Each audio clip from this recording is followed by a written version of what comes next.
Retaining walls కానీ ఎక్కడైతే గండు పండియో అక్కడ రిటైనింగ్ వాల్స్ గేట్లు చేపించడం కానీ దాదాపు 3 లక్షల క్యూసెక్కుల పై చెలుకు వాటర్ని కృష్ణా నదికి వెళ్ళటానికి ఎటువంటి అడ్డు లేకుండా ఈ ప్రభుత్వం ఈ సంవత్సర కాలంలో పూర్తి చేశాం.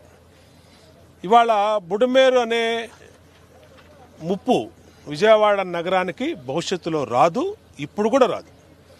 ఇవాళ మేము చాలా వదంతులు వస్తున్నాయనే మీడియాని తీసుకొచ్చాం. చూడండి, నేను చాలా ప్రశాంతంగా ఉంది ఇక్కడ పరిస్థితి. ఎక్కడా కూడా ఒక చుక్కోరు నీరు కూడా రోడ్డు మీదకి రాలా, వచ్చే పరిస్థితి కూడా లేదు. ఎప్పటికప్పుడు గంటకి మానిటరింగ్ చేస్తున్నాం. స్వయంగా నారా లోకేష్ గారు మానిటరింగ్ చేస్తున్నాడు, ముఖ్యమంత్రి చంద్రబాబు నాయుడు గారు చేస్తున్నాడు, నారాయణ గారు చేస్తున్నాడు, ఇరిగేషన్ మంత్రి చేస్తున్నాడు, పార్లమెంట్ సభ్యులు, మేము శాసనసభ్యులు, మైర్వారు శాసనసభ్యులు అందరం కూడా ఇదే పని మీద ఉన్నాం. వదంతులు నమ్మవద్దు. ప్రభుత్వం మీకోసం ప్రతి నిమిషం కూడా దీని మీద దృష్టి పెట్టాం. అట్లాగే ఇవాళ వాతావరణం చూస్తున్నాం, ఎక్కడికక్కడ క్లౌడ్ బరస్ట్ అయ్యి రెయిన్స్ విపరీతంగా పడుతూ ఉన్నాయి. ఆ రెయిన్ వాటర్ రావటం తప్పితే బుడమేరు వాగు అనేది విజయవాడకి వచ్చే పరిస్థితి లేదు. కాబట్టి ఎవ్వరూ కూడా భయపడాల్సినటువంటి అవసరం లేదు.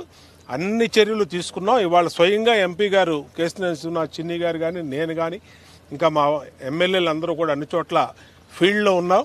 అందరం కూడా ఫీల్డ్లో మానిటరింగ్ చేస్తున్నాం. అటు అధికారులు, పోలీసులు, ఇరిగేషన్ అధికారులు, ఎంఆర్ఓలు, రెవెన్యూ అందరూ కూడా ఇదే పని మీద ఉన్నాం. కాబట్టి ఎక్కడా ప్రాబ్లం లేదు.